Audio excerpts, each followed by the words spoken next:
Welcome back. I know many of you love listening to these stories to fall asleep. If you enjoy them, please take a moment to subscribe, like, and leave a comment. Let me know where in the world you're listening from and what time it is there right. Love to hear from you. Now, get comfy and enjoy the story. Story 1, we weren't supposed to be there. Midnight street races weren't legal, obviously, and the old quarry circuit outside Cape Town had already claimed enough lives to earn a kind of unofficial ban among the older bikers. But when you're 24, cocky, and jacked on adrenaline and the smell of petrol, rules feel like myths made to be broken. Besides, this wasn't about winning money or showing off, not for me. It was about chasing that edge, the one moment where you're more alive than dead, that razor between fear and thrill. We were 6 riders that night, all locals, a tight group: me, Leo, Rico, Max, Zane, and Trevor. But this story is not about all of us. It's about me and Leo. Leo was the one everyone watched. Clean rides, sharp instincts. His Kawasaki Ninja purred like it was built for the devil. He didn't speak much. One of those guys who carried their thoughts in their jaw, heavy and clenched. But when he rode, it was like watching music in motion. And that night, as we lined up at the gravel start line, headlights cutting through the black, he looked over at me with a rare smile. "You ready to see the truth tonight?" he said.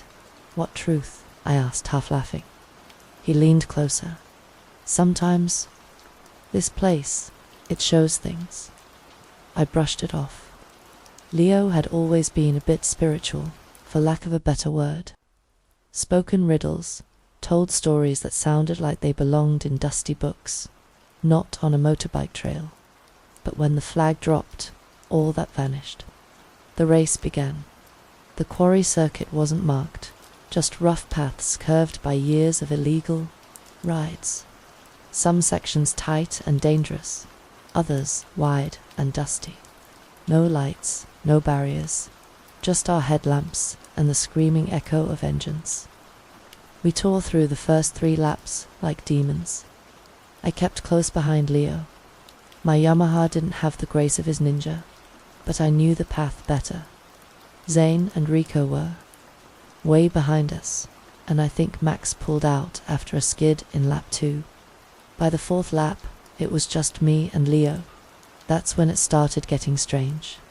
I swear I saw someone standing at the edge of the turn near the southern ridge, just a silhouette, not moving. I blinked, and they were gone. Could have been an old tree stump, could have been a hallucination. I didn't slow down, but Leo did, subtly. He downshifted just enough that I could pull up beside him. His face was set, eyes fixed forward. I yelled, something stupid, probably, "Let's go." But he didn't react. Then came the curve. It's the sharpest turn of the circuit, right near the spot where years ago some guy named Cole had flipped and cracked his skull. Locals say the land there remembers. Leo was a few meters ahead when it happened. He went airborne, just upward, not a bump, not a wobble, not even a loss of balance. 1 second his back wheel was skimming dust, the next he was flying, but it wasn't a crash. He didn't launch from a slope. He didn't ramp off a rock. His bike didn't twist or buck. It was as if someone lifted him. The bike spun midair like a tossed toy, then it dropped, hard, rolling into the brush in a tangle of metal. Leo didn't scream, not once. I skidded to a stop, heart hammering. I dropped the bike and ran to where he'd gone down, tripping over loose stones. The brush was dense, but I found the bike totaled, bent in unnatural ways, like it had been crushed instead of crashed. But Leo wasn't there. No blood, no helmet, no body. The others arrived within a few minutes, confused and out of breath.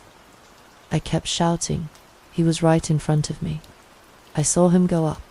Rico asked what I meant by up. I couldn't explain. I sounded insane. I knew it. We searched until sunrise. Then, for 3 days after, police got involved. Search and rescue teams combed the quarry and surrounding areas. Nothing. No trace. Not even a drag mark to show where he might have crawled off. They questioned me, obviously. I told the truth, which didn't help. Eventually, they filed it as a probable death by misadventure. That's what the report said. No evidence of foul play, but no one could explain why he disappeared without a trace. 3 weeks later, I started getting the messages. They weren't texts or calls, just slips of paper in my postbox, always at night. Folded notes, written in handwriting that looked like Leo's. I mean, exactly like his. You saw it too. You know it. Took me. Don't race there again. And once it watches, it chooses. I never told the others. What was the point? I barely believed it myself. I moved out of the city 2 months later, rented a flat in Johannesburg, sold my bike, quit riding. For a long time, I stayed away from anything to do with the quarry. I stopped responding to biker forums, avoided reunions, cut myself off from that whole life. Then, a year later, Rico called me. I remember the tremor in his voice. Max had died. Single bike crash, same spot, same turn, at night. No other riders. No other vehicles. His bike had been found 20 meters from the path, as if it had been thrown. I asked Rico one thing. Was he lifted? There was silence. Then, how did you know? That was it for me. I didn't attend the funeral. I didn't answer follow-up calls. I started therapy, tried to rationalize everything, told myself that trauma could twist memory, that I wanted to believe something impossible, because the truth that Leo crashed and died and vanished like a ghost was too unbearable. But there's one final piece to this, and it's why I'm telling you all this now. 2 months ago, I got a voicemail. No caller ID, just static for 10 seconds, then a whisper. It said, still, watching, still choosing, Leo's voice. I hadn't heard it in over 20 years, but it was him. The tone, the slight rasp, the pause before the last syllable him. I didn't tell anyone. I don't expect anyone to believe me. But if you're ever near Cape Town and someone offers you a ride on the old quarry circuit, say no. Doesn't matter how. Tempting it is. Don't race there. Don't go there at night. Don't tempt whatever that place holds. 'Cause I swear to you, Leo didn't crash. He was taken. Story 2. I never thought I'd tell this story. For a long time, I convinced myself it was just a breakdown.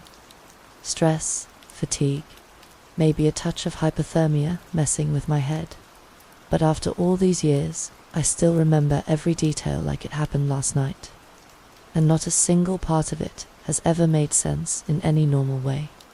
Back in the winter of 1990, I worked the overnight shift at a toll booth just outside of Edinburgh, Scotland.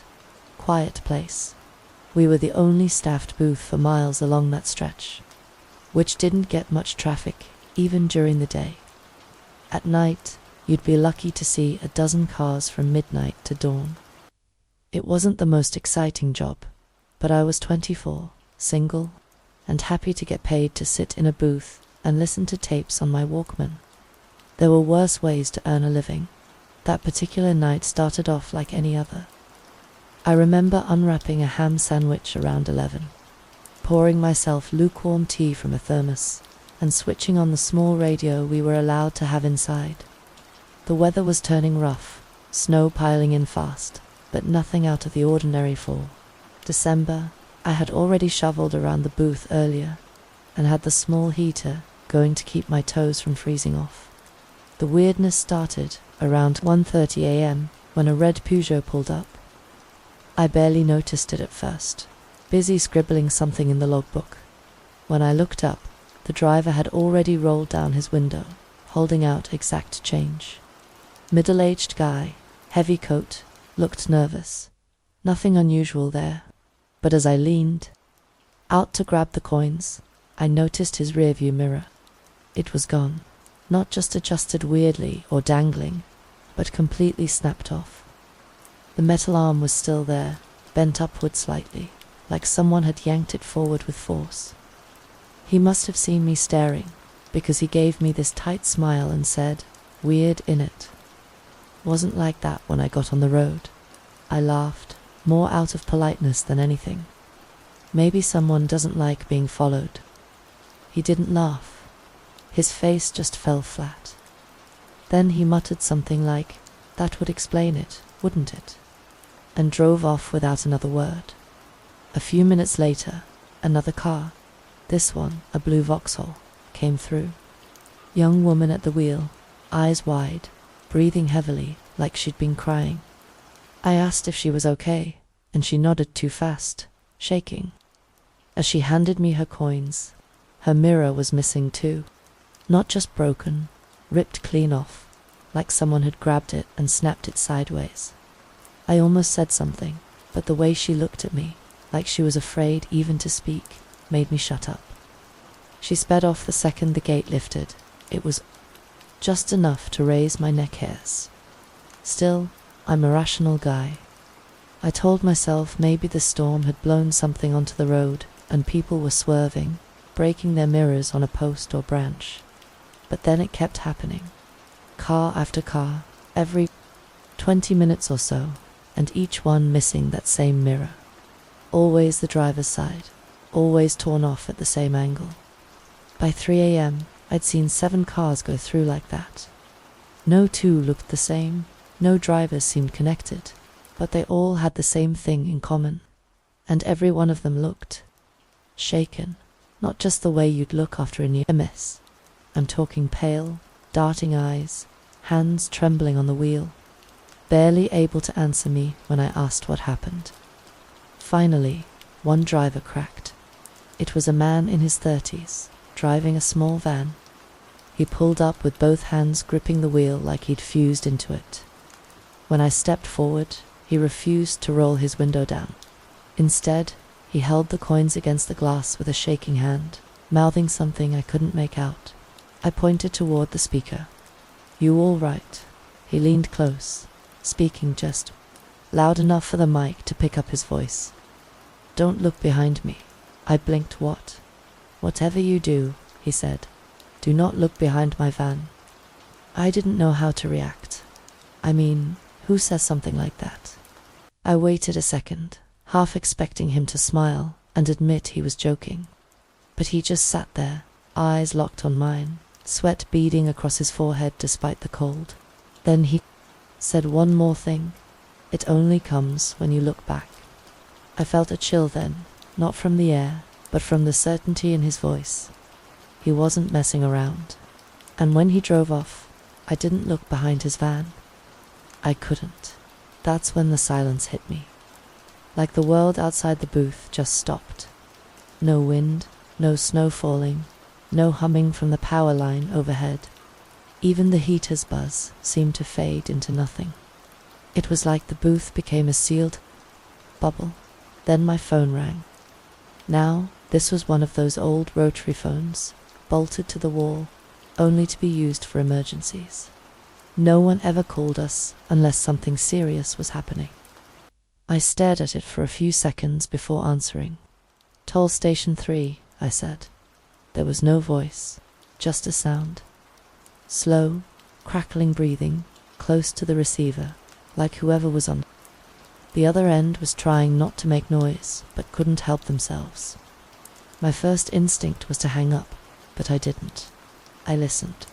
And just before I snapped, I heard whispering. It was so soft I had to strain my ear toward the receiver. One word. I slammed the phone down. The noise outside returned instantly, like someone had hit play on a paused world. I was breathing fast without realizing it, heartbeat kicking like a drum. My gut told me to leave the booth, drive home, and never come back. But I didn't. Partly because I didn't want to lose my job, and partly because something in me needed to know what was going on. Around 4 a.m., it happened.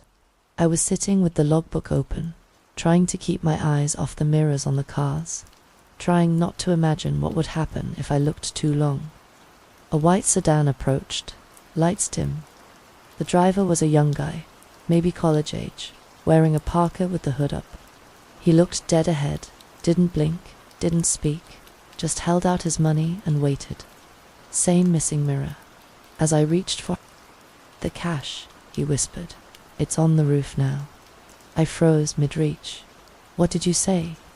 He didn't look at me, didn't repeat himself, just dropped the coins and drove through like he hadn't said a thing. I couldn't help myself. I stepped outside the booth and looked up at the roof. Nothing there. But the second I turned my back to go inside, I heard a faint tapping above me, deliberate, like fingernails on metal. I whipped around. Nothing, but something had changed. I didn't feel alone anymore. The booth, once my tiny, dull sanctuary, now felt like a trap, a clear box with nothing to protect me from whatever might be watching. I went back inside, locked the door, and pulled the shade over the window. I sat in the corner and waited for daylight. The last vehicle came through at 5:22 a.m., a police cruiser, local patrol. The officer stopped and asked if everything was all right. Said they'd received a weird call from a passing driver, something about strange incidents and torn mirrors. I told him the truth, all of it, every single detail. He listened without judgment, then asked me to come outside. I followed him around to the back of the booth, where the ground was covered in untouched snow. No footprints, no animal tracks. Just one long, thin drag mark along the edge of the booth wall, like something had clawed its way around the side. We both stared at it for a long moment. He didn't say anything. Neither did I. After that night, I handed in my resignation. I didn't explain. I didn't need to. Management barely asked questions. I think they knew something was off. I later found out from a former co-worker that the next 2 people assigned to that shift quit within a week. The booth was decommissioned the following year. I've heard the stories since, online threads, local folklore, even a couple of documentaries on unexplained roadside events. They all mention the same stretch of road, same missing mirrors, same warnings not to look back. Some call it a curse. Others say it's a creature, something that follows those who look at it directly. No one agrees on what it looks like, probably because no one who's seen it lives to describe it. But I never saw it, not directly. Maybe that's why I'm still here. Still, even now, 35 years later, I don't use my rearview mirror. Haven't since that night. And when I drive past toll booths, even modern ones, I never ever look back. Story 3. It happened in December of 1993. I was 24 then, just starting out as a freelance photographer. My girlfriend, Chloe, and I had flown into Queenstown, New Zealand. For a short holiday. It was meant to be quiet, just the 2 of us. We'd rented a small cabin near the beach for a week. Nothing fancy, just somewhere private and peaceful. We had the whole trip planned. But what happened that week has followed me for over 30 years. The memory that keeps replaying starts on our 3rd evening. We'd spent the morning downtown, taken a few rolls of photos, had lunch, picked up groceries, then took a long drive inland because Chloe had read something about an old church on the outskirts. She loved places like that, abandoned structures, weird little detours most people ignore. We drove further than we should have, trying to find it. Eventually, we gave up and tried turning back toward the cabin. That's when things started to go wrong. The highway we came in on seemed to vanish. I know how that sounds, but I swear it wasn't just poor navigation. We weren't lost in the usual sense. The roads were just wrong. We'd driven the same path 2 days earlier, and everything had been fine. But now, every sign was unfamiliar. tried to retrace the route by landmarks, stores, turn-offs. But everything looked slightly different, like we'd stepped into a copy of Queenstown that wasn't quite right. Still, it wasn't the roads that made us uneasy. It was the silence. We hadn't passed another car in almost an hour. No traffic, no people walking, no birds. Even Chloe didn't say it out loud at first, but she was scared. I could see it. She kept looking over her shoulder, as if expecting someone or something to be following us. I tried to keep her calm, cracking dumb jokes, but my stomach had begun to tighten. The sun was low, and I remember thinking that getting stuck out here after dark would be bad. Really bad. Then we saw the car. It was a silver Ford sedan, pulled off to the side of a gravel turnout just ahead of us. I slowed down, thinking maybe we could ask for directions. As we rolled past it, Chloe leaned out slightly and said, "There's groceries in the back seat." I looked over. She was right. 2 bags sat neatly behind the passenger seat, the kind you get from Foursquare Milk. A box of cereal, some apples, everything still fresh. The car's engine was running. I pulled ahead a few feet and stopped. I walked back to the driver's side and tapped on the window. No answer. I knocked louder. Nothing. I opened the door. It wasn't locked. The keys were still in the ignition. Humming, the dashboard radio was on, but playing static. The car was empty. Not a trace of anyone. No purse, no jackets. Nothing but the groceries and an open city map crumpled in the front passenger seat. I called out, looked around the trees. The roadside, but we were alone. Chloe got out and stood beside me, rubbing her arms. "We should go," she said. Maybe they just went to get help. But neither of us really believed that. Who leaves their car running with groceries inside without locking the doors? We drove away, trying to find our way back, and eventually did, though it took longer than expected. That night, I couldn't sleep. I kept thinking about that car, about how warm the engine was, how fresh the groceries looked. Whoever left that car had done it very recently. But where did they go? The next morning, Chloe wasn't feeling well. She had a headache and said she felt drained. I went to grab her some paracetamol from town, and that's when I saw it again. The same silver Ford, parked in the exact same position. Same bags, same static radio, engine still running. Only this time, a police car was parked behind it.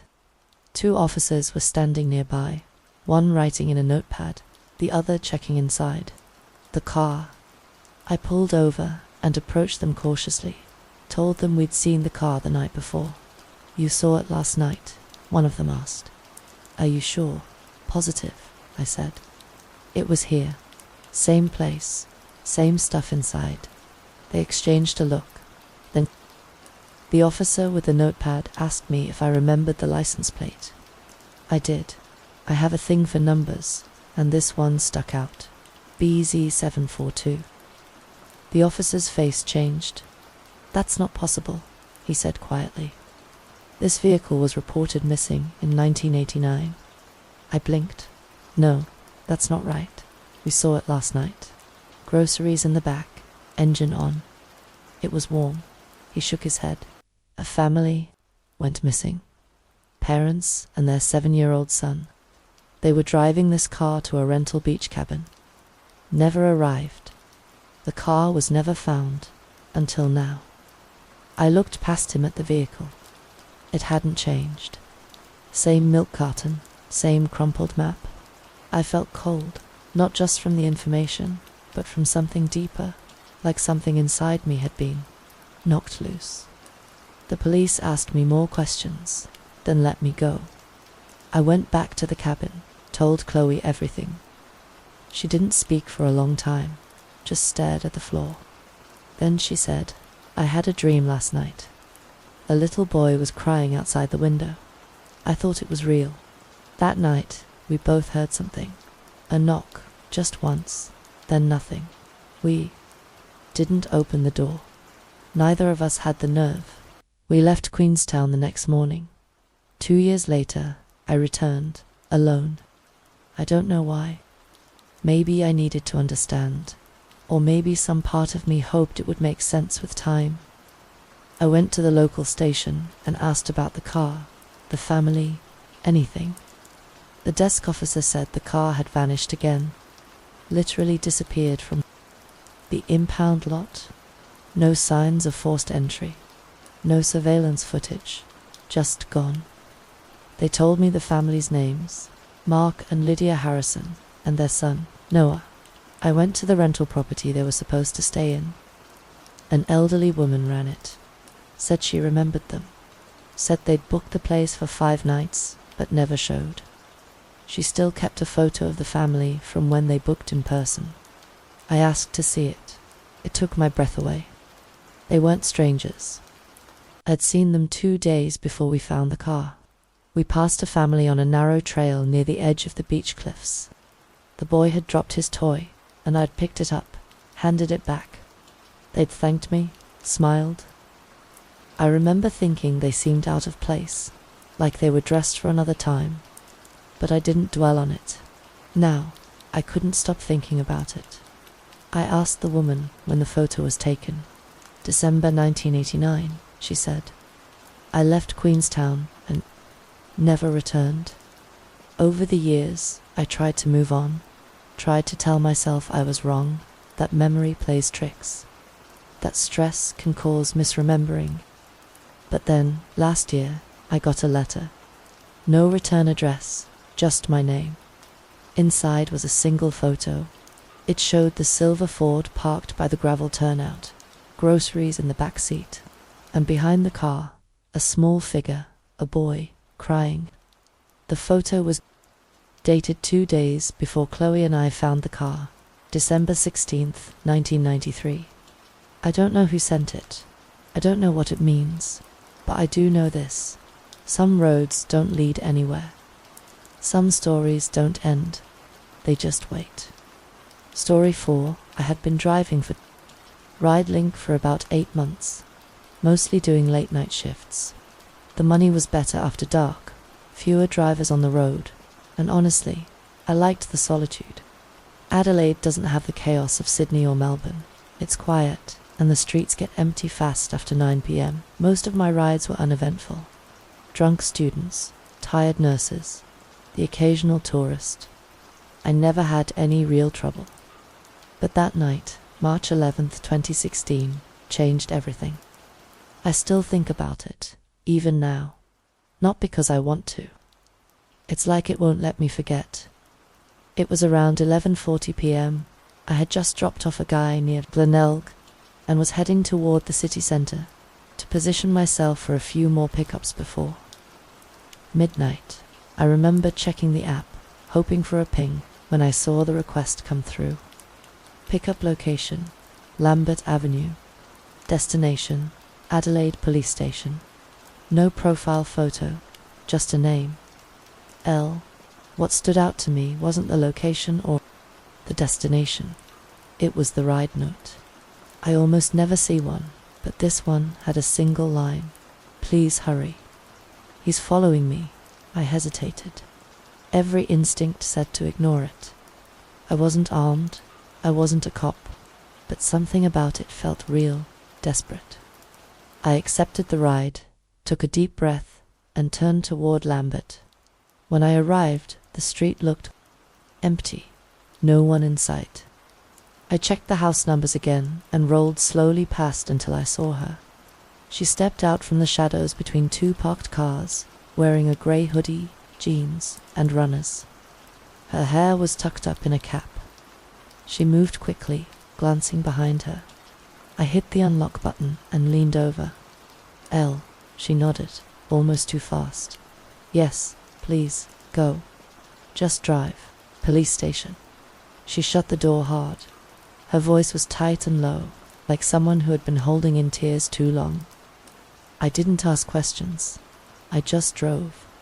For a minute or two, we were both silent. I kept checking the rear-view mirror, but I didn't see anyone following us. Still, she kept looking back, breathing hard through her nose. She was shaking. "Okay?" I asked finally. It felt stupid the moment it left my mouth. "I don't know," she whispered. "I think I lost him. Just ... Don't stop." We turned onto King William Street, heading east toward the station. I wanted to say something comforting, maybe tell her she was safe now, but she didn't feel safe.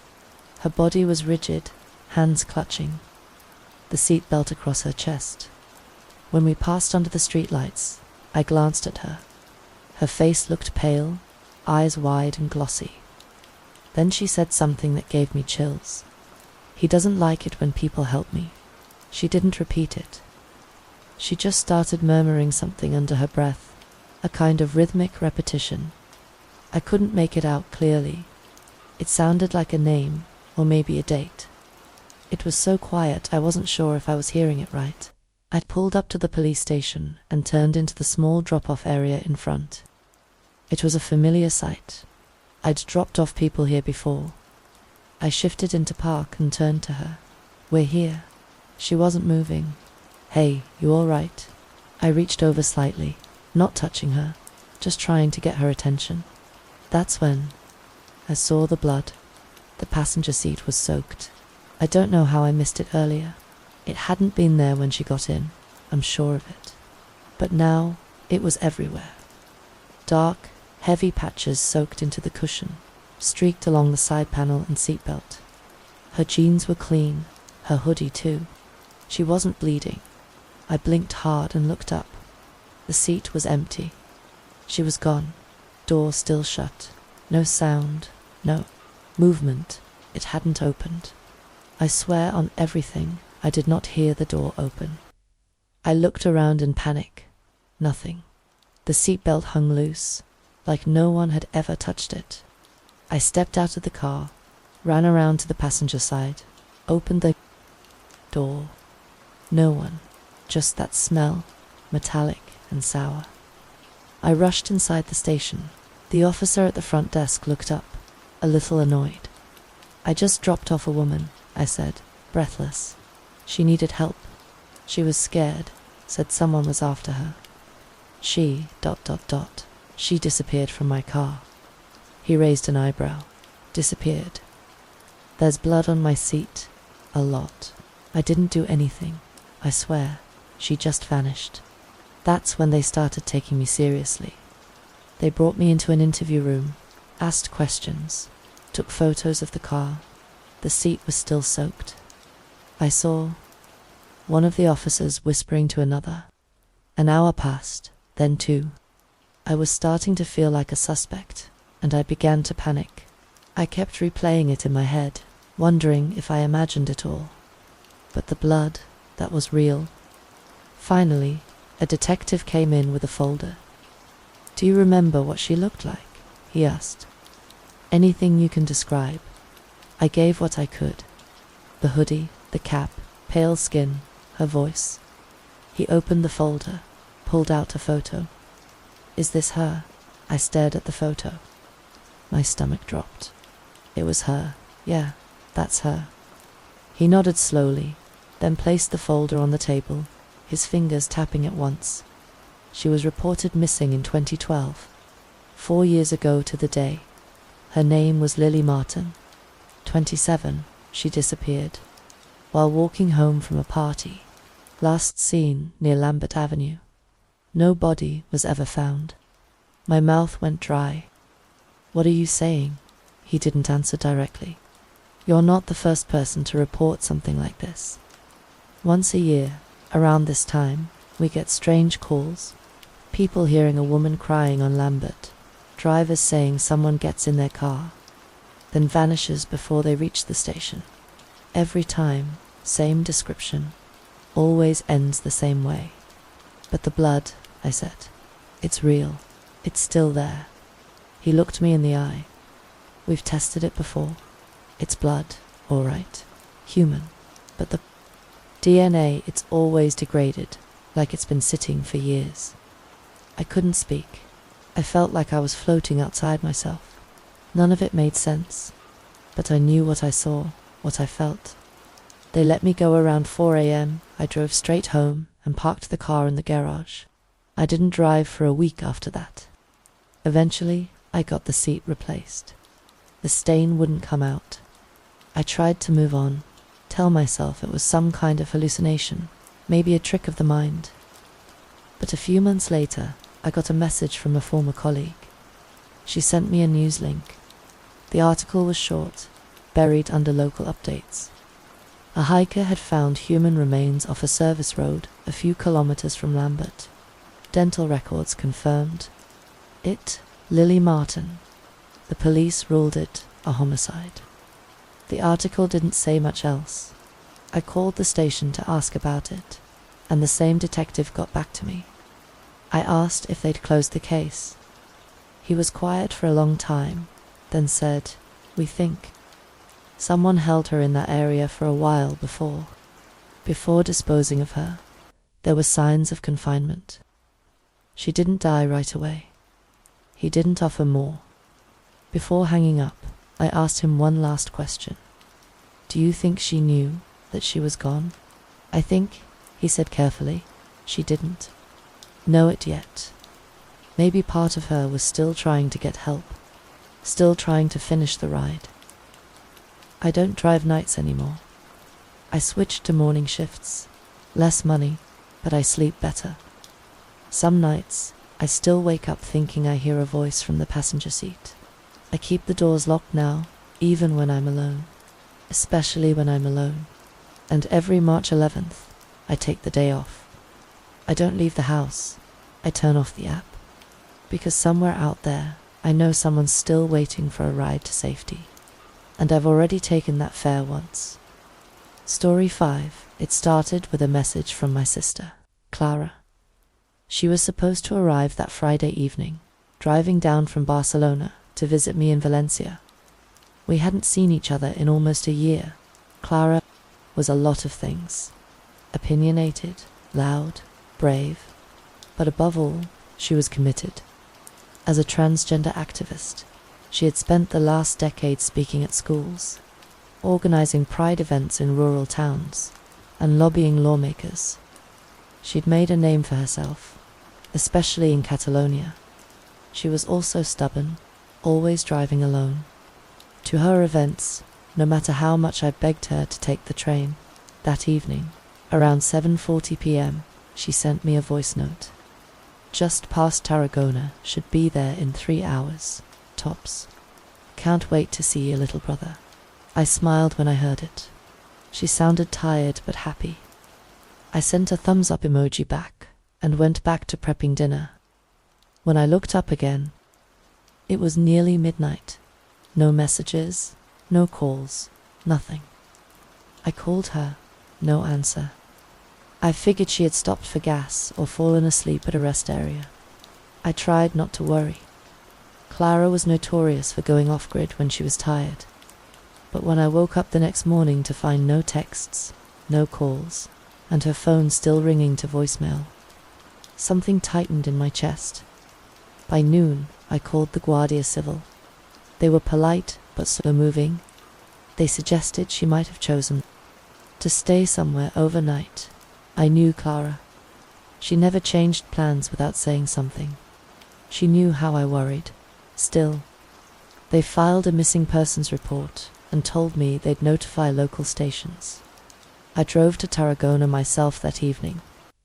The sun was already dipping when I pulled up at the toll booth where she'd last used her credit card. I asked the attendant if they'd seen a grey Citroen C3 with rainbow bumper stickers. The guy squinted, then slowly nodded. "Yes, around 8 last night. Woman traveling alone. I remember her. What happened? Did she keep going?" "She paid. The barrier lifted, and she just sat there for maybe a full minute.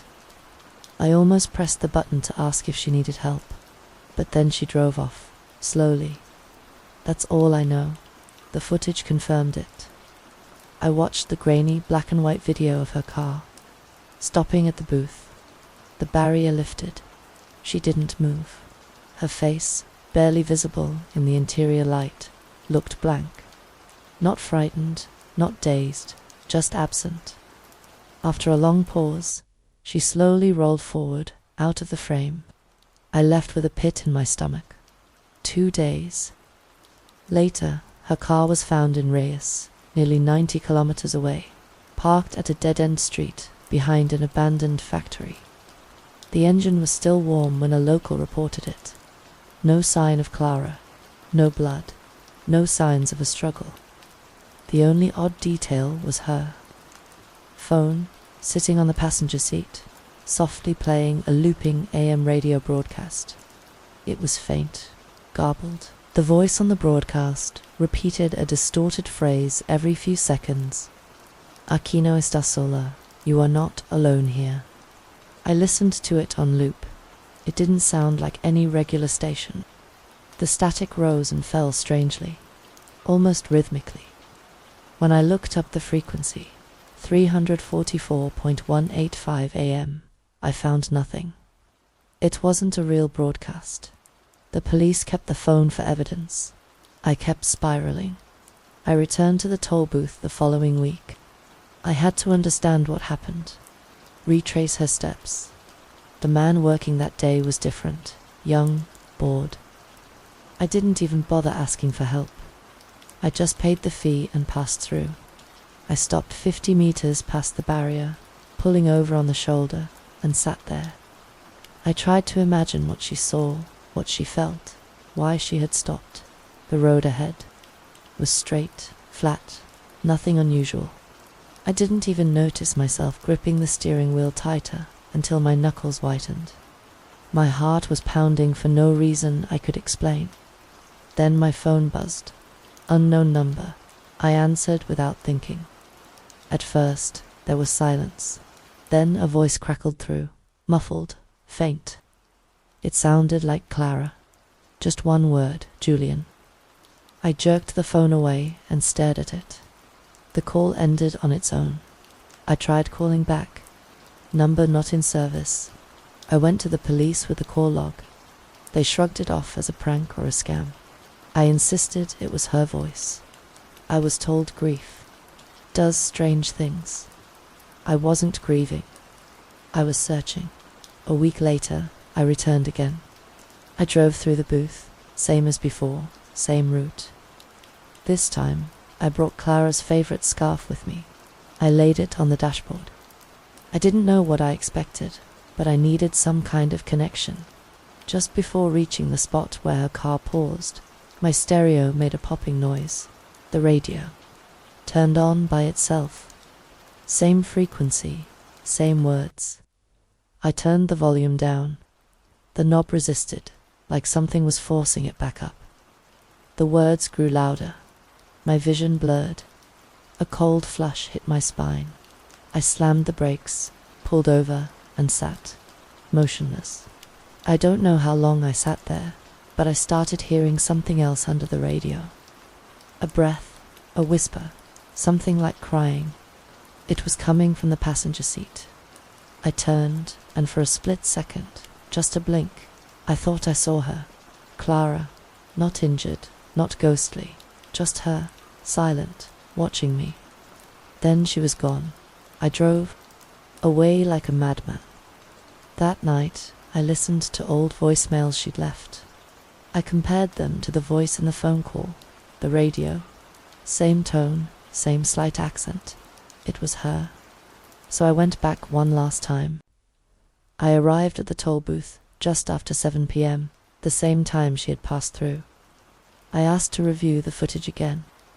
The supervisor said he could lose his job for showing it to me, but after some pleading, he gave me 10 minutes in the security room. I watched the tape again, but something had changed. This time, after her car passed the booth and rolled forward, she didn't vanish from the frame. The camera panned, or maybe glitched, and followed her down the road for several seconds. She stopped again in the middle of the lane, and then a figure walked toward her car from the opposite side of the highway. No headlights, no car, just a figure walking. She didn't react. The figure reached her window, leaned in, and everything went black. The footage cut. I froze, looked at the supervisor. His face had drained of color. That wasn't on the original, he mumbled. I left immediately. That night, I drove back to the booth and waited in the same lane she had used. 7:35 p.m., my car idled. The barrier lifted, and I stayed. 30 seconds, 40, a minute. And then the radio switched on. But this time, a new voice came through, clear, painful. Her voice, "Don't stop. Please, keep going." I floored it. As I accelerated, I felt the heaviness lift, like something had been hanging on my shoulders and suddenly let go. I didn't look. In the mirror, I just drove. I never returned to that road. 3 months later, her phone was returned to me. I opened the recordings app, and at the top of the list was one file, dated the night she vanished. The file name was a timestamp. 20 hours, 1 minute, and 33 seconds. I played it. There was silence at first, then Clara's voice, breathless. "I don't know what this is. I saw someone. I don't think they're real. The road, ... It's wrong. Something's wrong. If anyone hears this, please tell Julian I love him." My name, my heart stopped. Then came a sound, low and humming, almost like an engine, but layered with something else, breathing, whispering. The file ended abruptly. I couldn't take it anymore. I moved away from Valencia and now live in a smaller town on the coast. I don't drive highways alone.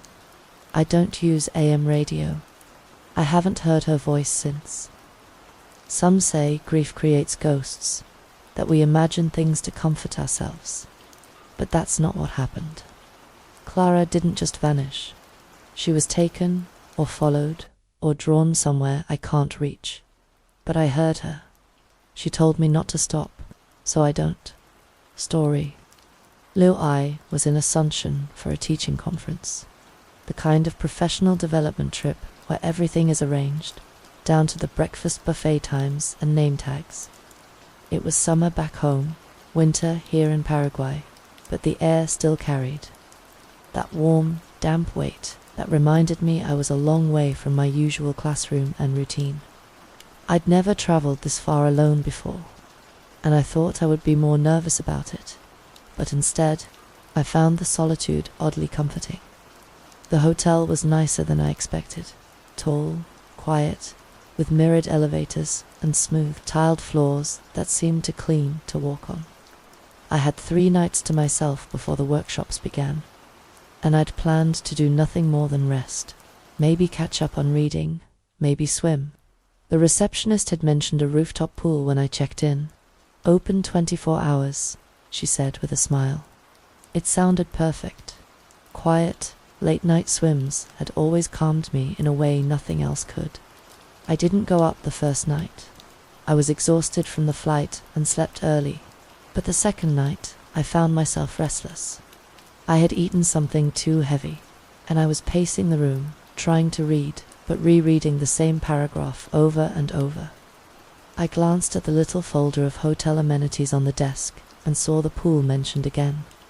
Floor 11. No lifeguard. Use at your own risk. It was almost midnight. I grabbed a towel, slipped into my one-piece, and wrapped my hotel robe tightly around me. I didn't expect anyone else to be there, which was what I liked. The elevator ride was silent. I could feel the subtle hum of the building as I rose, the floor numbers blinking slowly upward. When the doors opened, I walked into a wide hallway that led to a glass door with a push bar. The sign read, "Rooftop access. Guests only." Beyond the door, the pool was dimly lit by soft, underwater lights. The water shimmered gently, completely still, with long reflections. Sliding across the ceiling, it looked beautiful, and I wasn't alone. There was someone already in the pool, moving with smooth, slow strokes. They swam from one end to the other, turned, and glided back. I hesitated for a moment. I didn't want to intrude, but this was a shared space, and I figured maybe they felt the same way I did about a late-night swim. I stepped onto the deck quietly, dropped my towel and robe on one of the lounges, and slipped into the water. It was colder than I expected, but not unpleasant. The swimmer didn't react to me, didn't look up or slow down. I assumed they had. Headphones on, some waterproof setup I'd seen before. I stayed to one side and started doing laps, slowly, giving them space. We swam like that for maybe 10 minutes, parallel, silent. I never got a good look at them. They were lean, wearing a black swim cap, and kept their head underwater most of the time. Their strokes were rhythmic and uninterrupted. At one point, I rested at the edge and wiped water from my face, glancing across the pool to where they had turned just seconds before. They were gone. No splash, no ripple, just an empty lane. I blinked, scanned the water, then stood. The surface was perfectly calm again, as if no one had disturbed it at all. My eyes moved to the lounges. There was no towel, no bag, no robe or belongings on any of the chairs. Nothing that suggested another person had been there. I stepped out of the pool slowly. My heart had started to beat faster, but I wasn't scared yet. Confused, sure, but I told myself maybe they exited quietly and went back through the rooftop door while I had my head turned. But the door hadn't made a sound, and it was heavy. When I'd come through it, it had clicked loudly into place. I dried off quickly, glancing back at the water, still calm. I listened for movement, but there was only silence, and something about it felt wrong now. Not peaceful anymore, just hollow. I left quickly and took the elevator back to my room. I didn't sleep well. My mind kept circling it, trying to recall any moment the other swimmer had made noise, splashed, coughed, or even surfaced. But there was nothing.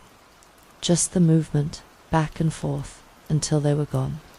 The next morning, I went downstairs for coffee and decided to ask at the front desk, casually, "Hey, is the rooftop pool open all week?" The woman behind the desk looked up and paused.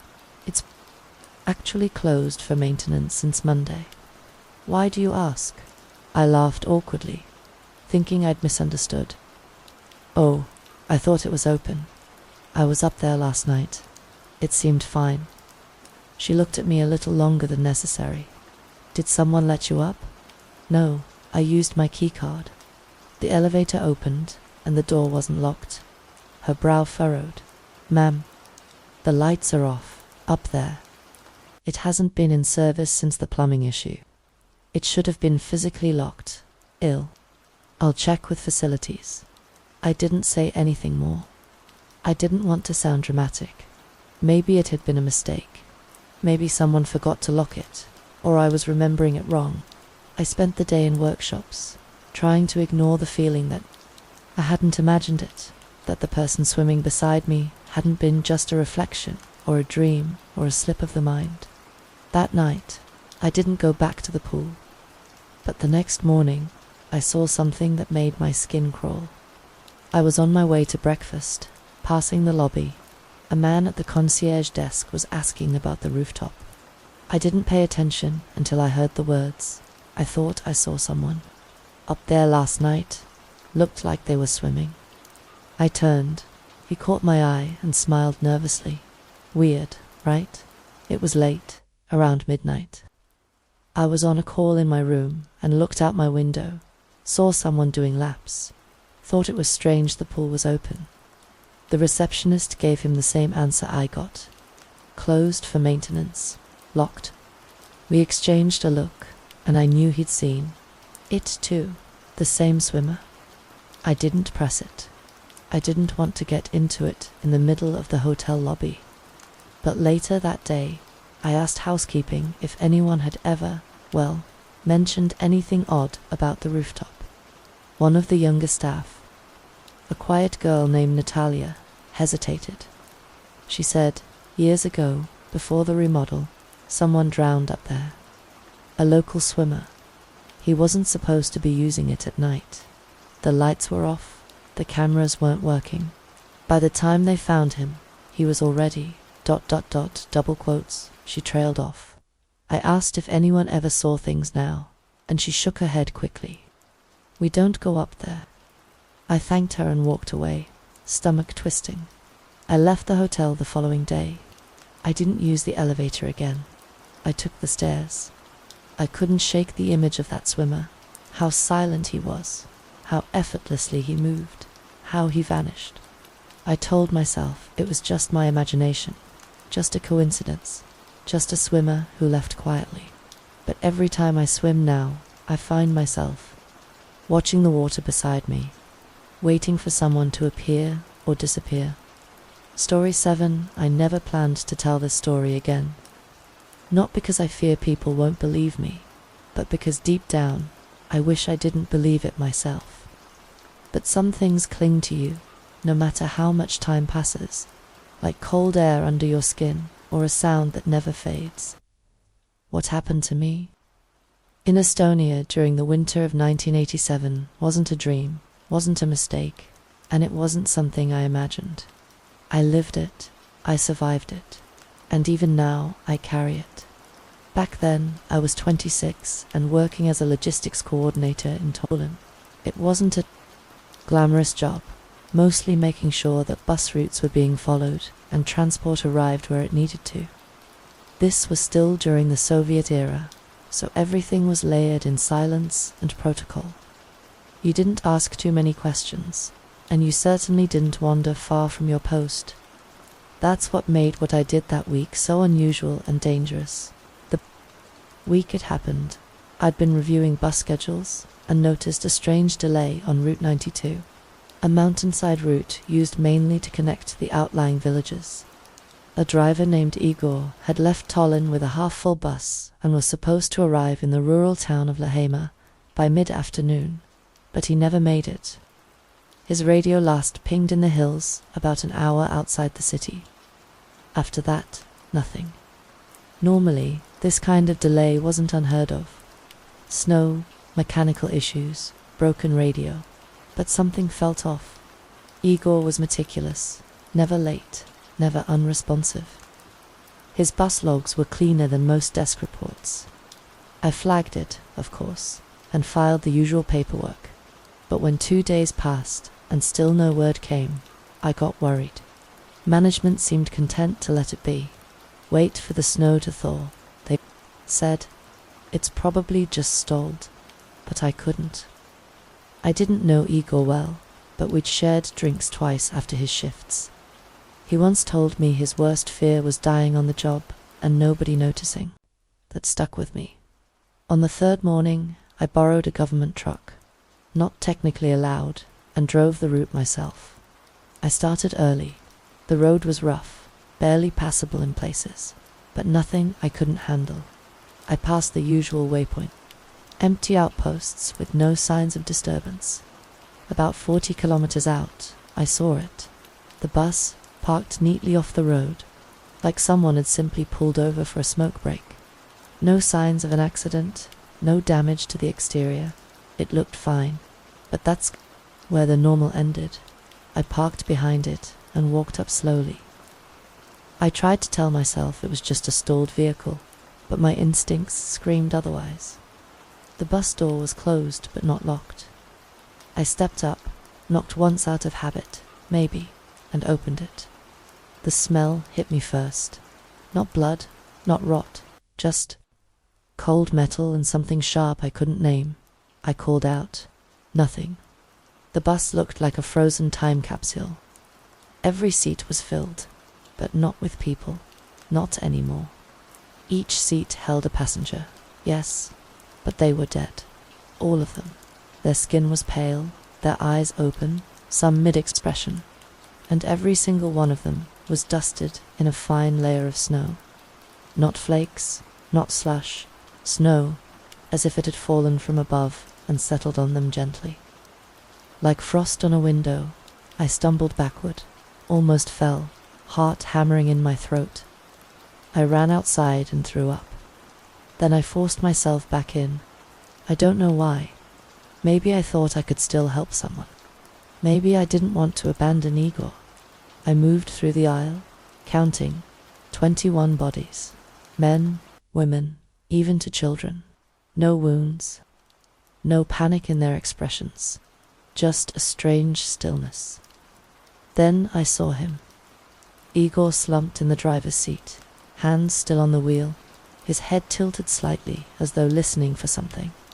His mouth was open a little. He, too, was dusted in snow, but more than the others. His hair had tiny ice crystals woven into it. His lips were cracked and blue. But the strangest part was his eyes. They were closed. I reached out. My hand was trembling and touched his shoulder. It was cold, like touching stone left in a freezer. I reached toward his radio. Dead. I checked the ignition. Off. Everything inside the bus had been turned off. The fuel gauge read half full. No signs of running out. The key was still in the ignition. That's when I heard it. The whisper. It wasn't clear, not at first. Just a breeze of sound. Something so soft I wasn't sure if it came from outside or inside my head. But it grew louder. Still not words exactly, but movement, like something brushing against fabric. I turned around. Every single passenger was exactly as they had been. But I could have sworn one of the children was now facing slightly more toward the aisle. My mouth went dry. I backed away from the driver's seat, down the aisle, trying not to blink. The whispering grew, not louder, but closer. It filled the bus without ever rising in volume. I reached the door and nearly leaped out, landing hard in the snow. I didn't stop running until I reached my truck. I locked the doors and sat there, heart pounding, staring at the bus through the windshield. Nothing moved, but I swear on everything I have ever loved. I saw a flake of snow drift through the air inside the bus. I drove straight back to Tolan, breaking 3 speed limits. I didn't report it the way I should have. I didn't know what to write. 21 bodies found in a frozen bus with no visible cause of death. Light snow accumulation inside vehicle. It sounded insane, but I couldn't keep it to myself either. Eventually, I told my direct supervisor. He looked at me the way people look at stray dogs on the street, unsure whether to pity or avoid. An official investigation was launched, but by the time the authorities arrived at the bus's location, it was gone.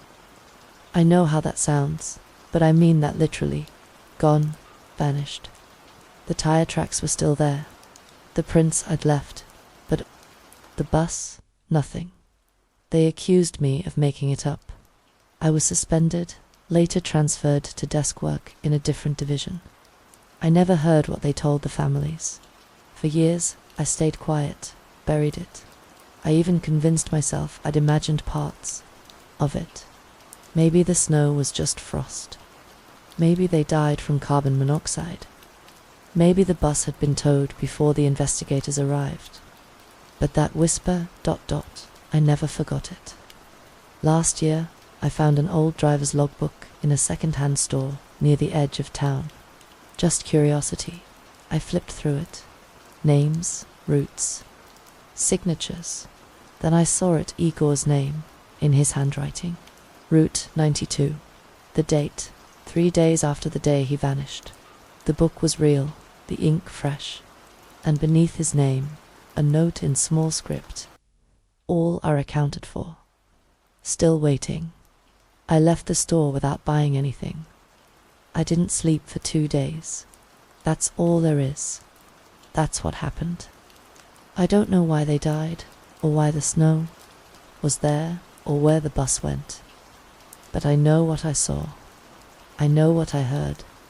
And I know that if I ever hear that whisper again, I won't turn around. Story 8. It was an ordinary evening until it wasn't. I was 22, fresh out of lectures, mentally drained and physically soaked from a sudden downpour that started the moment I stepped off the bus. My hoodie clung to my shoulders, rainwater dripping down the back of my neck. Normally, I would have just pulled out my umbrella, but of course, I had left it in my locker back at campus. The 3-block walk to my apartment felt longer than usual. Everything was quiet, too quiet for a Thursday. I lived in a small rental unit tucked at the far end of a residential lane. It was a studio, nothing fancy, but it was mine. I liked how the rain muffled the world. The sound of it bouncing off the tin overhang above my door usually made me feel safe. That night, it just made it harder to hear anything else. I unlocked the door quickly, shook off my shoes, and tossed my soaked backpack near the entry. The room was dark and still. I hadn't left any lights on. That part was normal. What wasn't normal was the faint smell of cigarette smoke lingering in the air. I didn't smoke. No one I knew did either. I paused, keys still in hand, and scanned the room. My kitchen light flickered as I turned it on, revealing the same cluttered counter I'd left that morning. Nothing looked out of place, but that didn't settle the unease in my chest. I moved cautiously, one step at a time, switching on every light I passed. Bedroom, bathroom, closet, nothing. I chalked it up to the hallway smoker downstairs. Maybe the wind had carried it up by the time I changed. Into dry clothes and reheated leftovers, the tension had faded a bit. I threw on a hoodie and collapsed onto the couch with a half-warm plate of pasta and my laptop. The storm outside had picked up rain hammering against the window and thunder growling in the distance. I played some background noise on YouTube to keep myself company while scrolling through Instagram. My phone buzzed twice, showing a no-caller ID notification. I let it ring out. Then it rang again. This time, I picked it up. Silence. I waited a beat, then 2. I whispered, "Hello." A soft, breathy voice on the other end said, "You forgot to lock the back door." I froze. I don't have a back door. I looked at my phone, but the call had already ended. The number had disappeared from the recent list before I could tap it. That shouldn't even be possible. I put the phone down and walked slowly to the rear of the apartment, heart pounding against my ribs. I knew there was no back door, but my brain didn't trust that knowledge in that moment. The only door other than the front was the sliding window. By my kitchenette, which stayed locked. I checked it anyway. Still locked. Nothing looked tampered with. I told myself it was a prank, probably someone with a spoofing app trying to scare people during the storm. Still, I locked the front door, drew all the curtains, and grabbed a kitchen knife. I kept it next to me on the couch while I pretended to focus on my screen. I wasn't about to call the cops over a weird phone call, but I didn't put the knife down either. It wasn't until an hour later that someone knocked, 3 slow, deliberate knocks. Not hard, not loud, just enough to be heard over the storm. They weren't at the front door, though. They came from the window, the same sliding window I had checked earlier. I stood up to fast, heart slamming in my throat, and knocked over the plate. I crept toward the window, stepped silent on the carpet, trying not to breathe too loud. I held my phone in one hand, thumb hovering over the emergency button. As I reached the curtain, I hesitated. I had no peephole, no outside light, just the faint outline of a shape on the other side of the glass. I pulled the curtain. There was a man standing there, mid-30s, maybe older, soaking wet. No umbrella, no jacket, just a pale blue dress shirt stuck to his skin like wallpaper. His eyes were locked on mine through the glass. He raised his hand and pointed at me. Then he mouthed a single word, my name. I dropped the curtain like it had burned me. I backed away, hand trembling, and dialed the police. The dispatcher's voice was calm and efficient. I told her there was a man outside my apartment window, uninvited and unresponsive. She said an officer was on the way and told me to stay on the line. While I was talking, the man knocked again. Same slow rhythm. 1, 2, 3. I crept back to the window and peeked through the side of the curtain. He was still there, unmoving, drenched, staring. My voice was shaking now. I told the dispatcher. He was still outside. She asked if I could describe him. I started to, then stopped. He was gone, just gone. I looked left and right. No one on the lawn, no wet footsteps, just rain falling like static across the glass. The dispatcher stayed on the line with me until the patrol car arrived. 15 minutes later, the officers swept the property, flashlight beams slicing through. The downpour, nothing. No signs of anyone having been there, no footprints, no disturbances. Just me and the storm. They took my statement, advised me to keep my doors locked, and promised to patrol the area for the next few hours. After they left, I locked up again, double-checked everything. The rain hadn't let up, and my nerves were still wired. I knew I wasn't going to sleep, not after that, but I didn't expect the third knock. It came just after 2 a.m. I had just started to doze off on the couch when it echoed again. 3 slow knocks, this time on the front door. I didn't move. I held my breath. The knocks didn't come again. Instead, a voice, low, calm, and clear, said through the door, "Why'd you lie to the police?" I grabbed my phone again, ready to dial, but something else caught my eye. An envelope slipped under the door, still wet from the rain. I didn't touch it right away. I waited, listened. Nothing. No more voice, no footsteps retreating.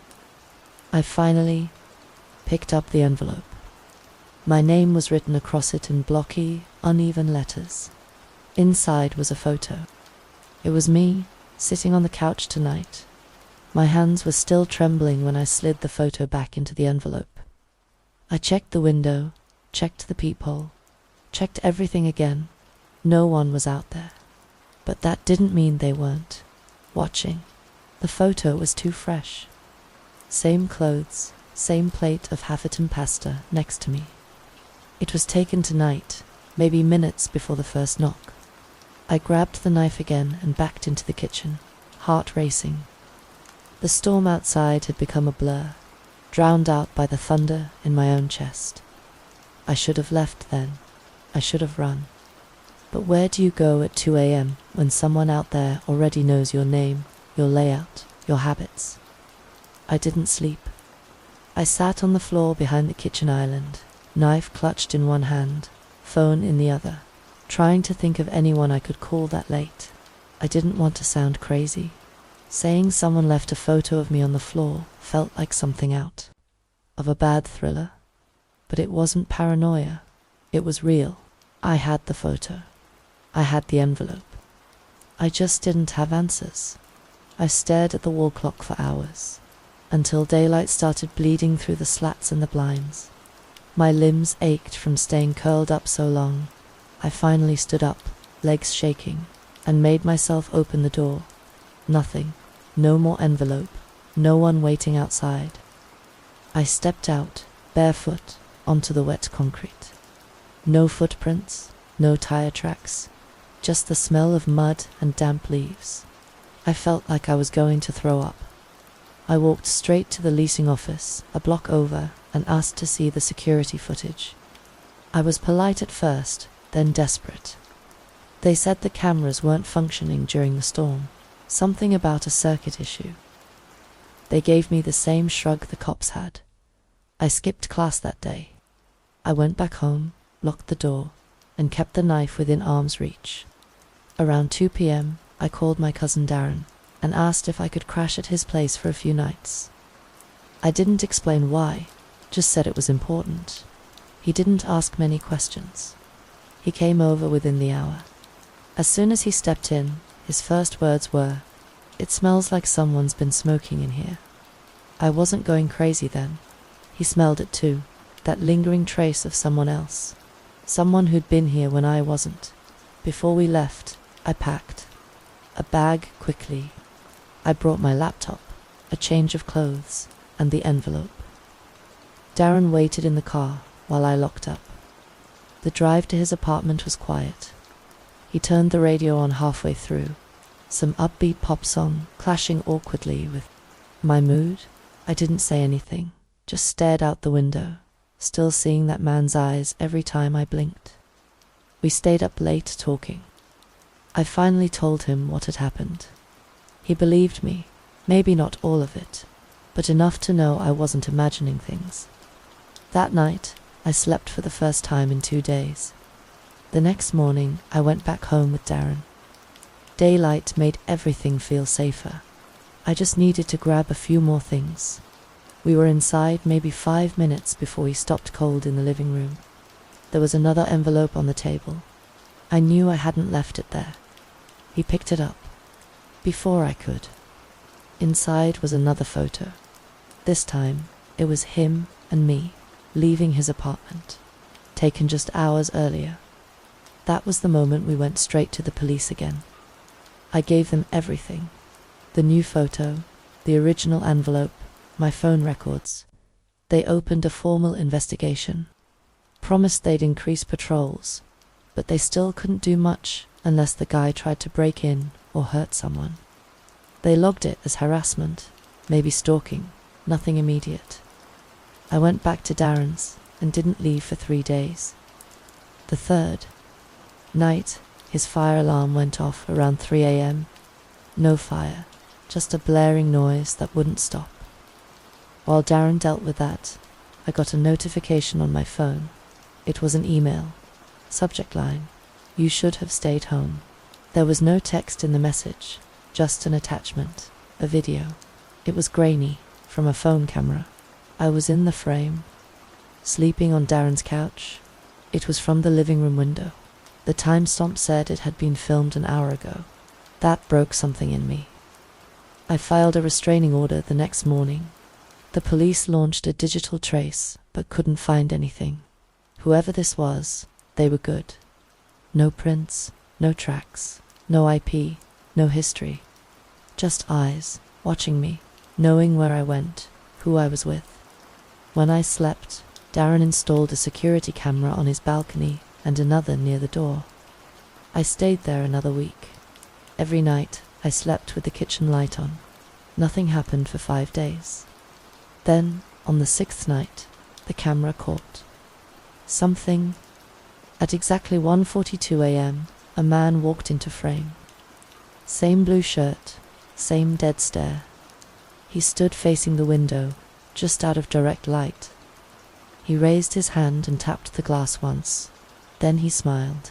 Not a grin, not a smirk, a slow, deliberate smile that chilled every inch of my spine. And then he said it. He said my name, clear as day. "Good night," he whispered, then walked off into the darkness. That was the last time we ever saw him. I moved 2 weeks later. Darren helped me find a new apartment across town, a top-floor unit with only one entrance. I never went back to the old place, left the lease, left the stuff, didn't care. I changed my number, wiped my socials, deleted old accounts. I got a new phone. I started over. The police never caught anyone. There were no more photos, no knocks, no emails, just silence.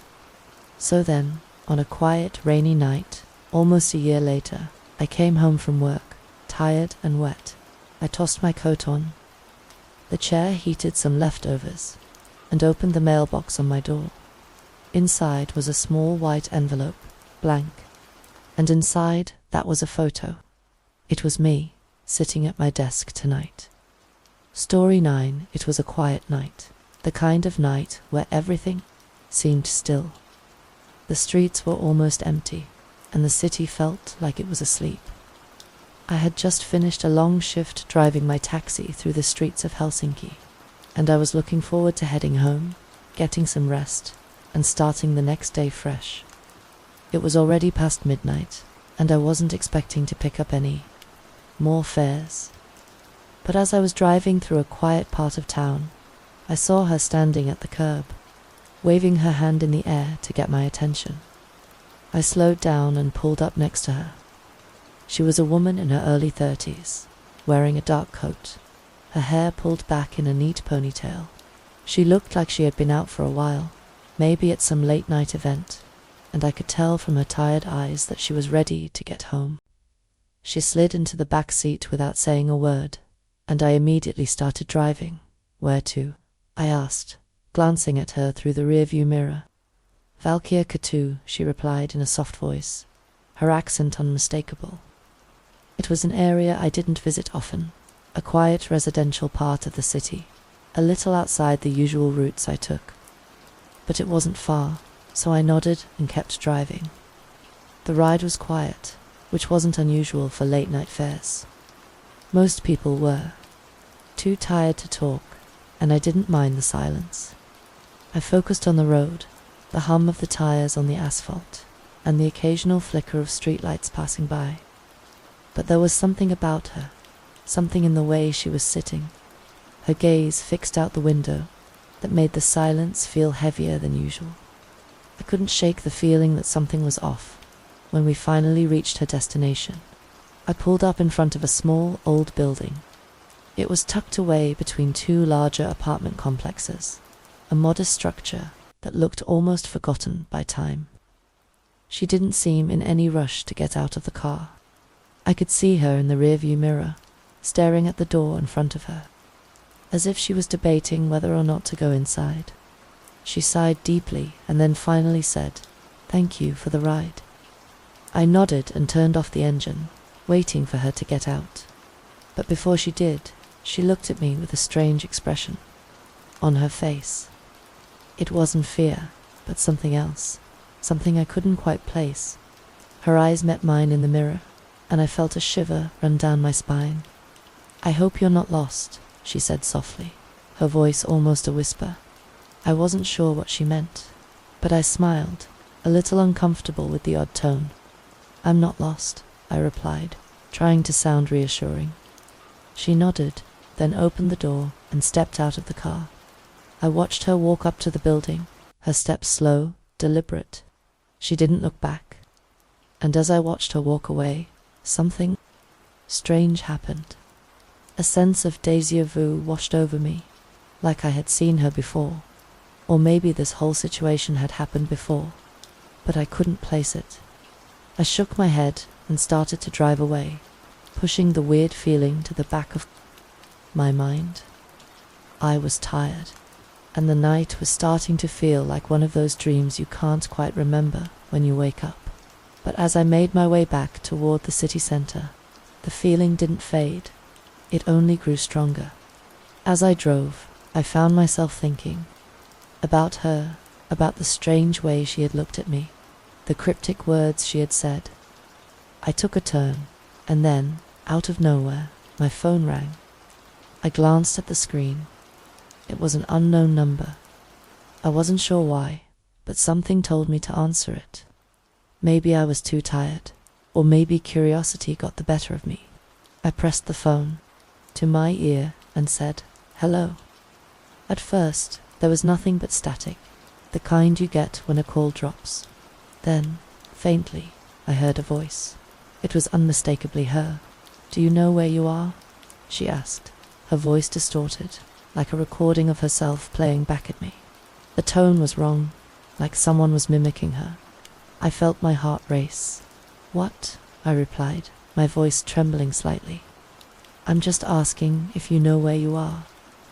She repeated, the words twisting in the air as though they were reaching through the phone from somewhere far away. I glanced nervously around, my grip tightening on the wheel. "Who is this?" I asked, my voice rising slightly.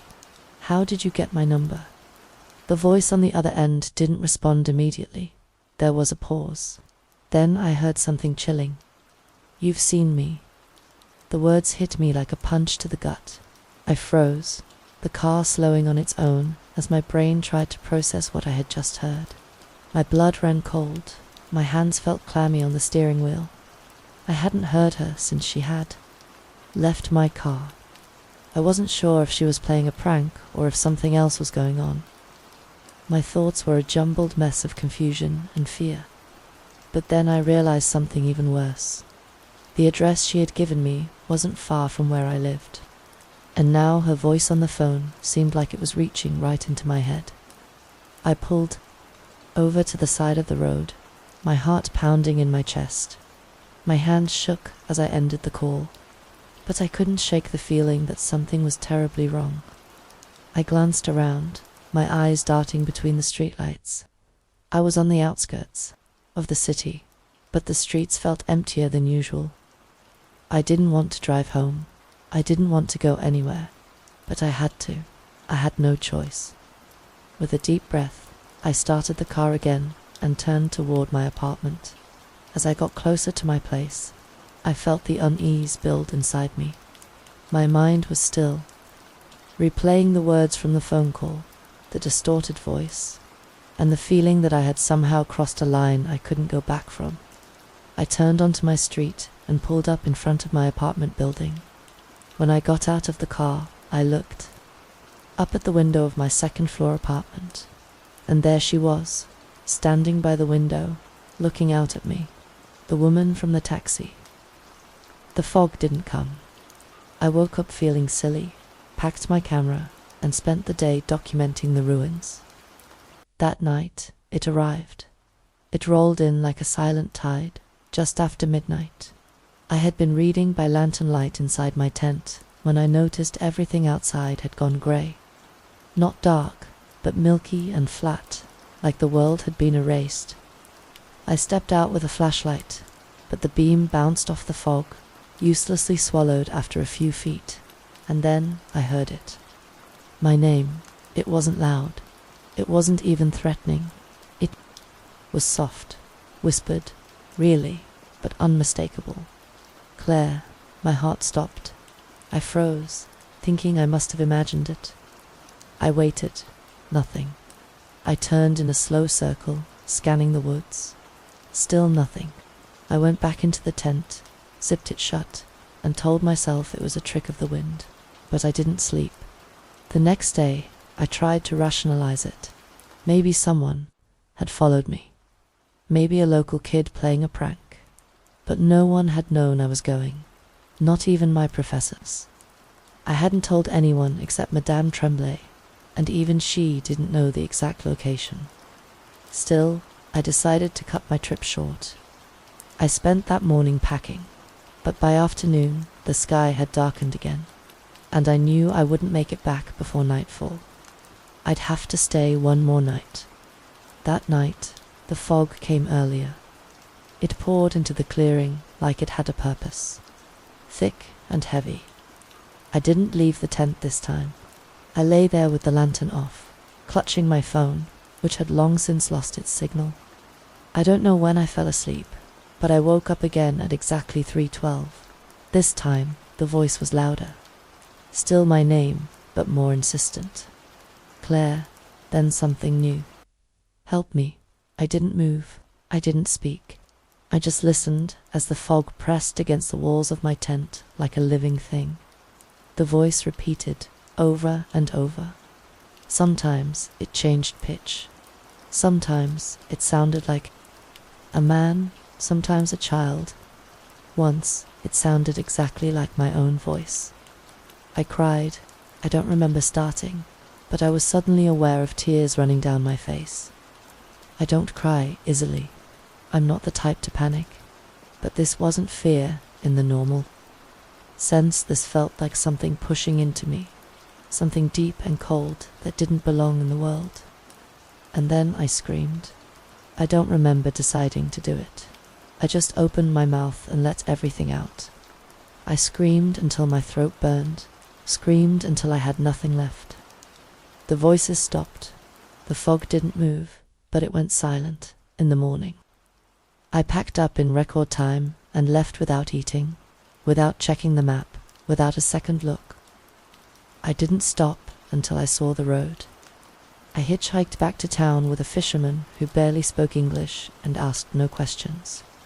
When I got back to the library, Madame Tremblay looked at me and just shook her head. "You heard them, didn't you?" she said. I nodded. She made tea.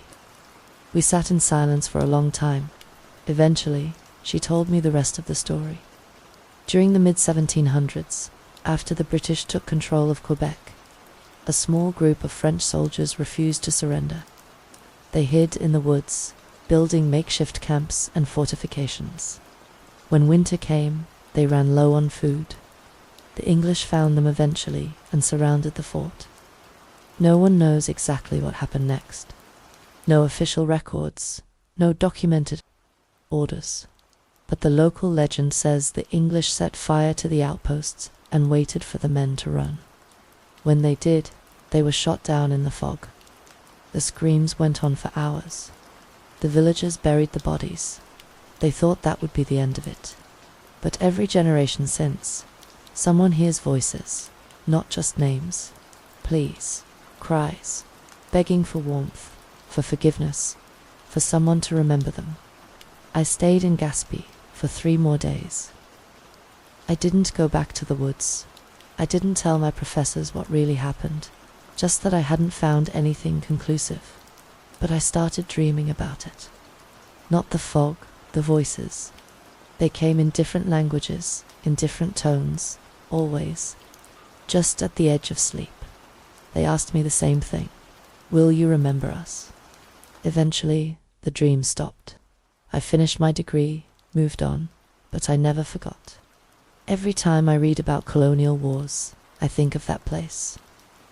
The rocks, the fog, the cold, begging voices. Years later, I returned to Gaspé. Not to the woods, but to the cemetery near the edge of town. There's a small, unmarked memorial stone there. Most people walk past it. I stood in front of it for a long time and whispered their names, the ones I found in those letters, and for the first time I felt something lift. Maybe it's not about being haunted. Maybe it's about being forgotten. Maybe the dead don't want revenge. Maybe they just want to be remembered. That's what I tell myself, anyway.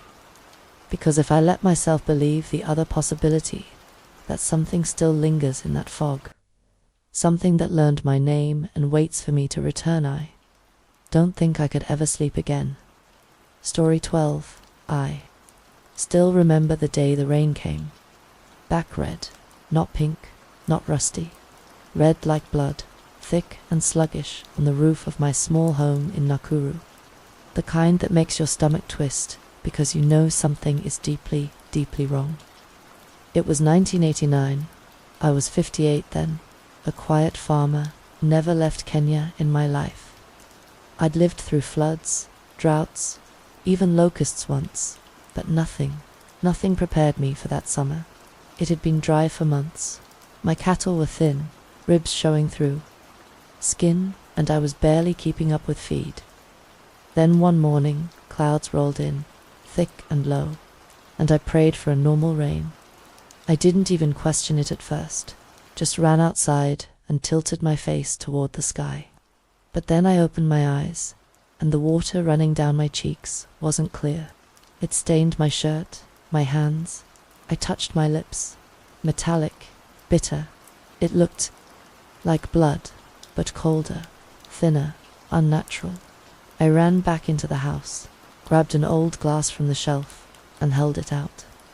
It filled with red, and I stared, trying to convince myself it was some strange dust from the sky, maybe wind carried it. But the smell, ... there was no mistaking that. Chemicals, sharp, synthetic. I'd worked with fertilizers all my life, and this wasn't anything meant for soil. By noon, it had stopped. The clouds passed, and everything fell silent. My neighbor Joseph came by. He looked pale. Did it rain by you too? He asked without greeting. I nodded. It did. We should call someone, he said. But we didn't, because who do you call when the sky bleeds?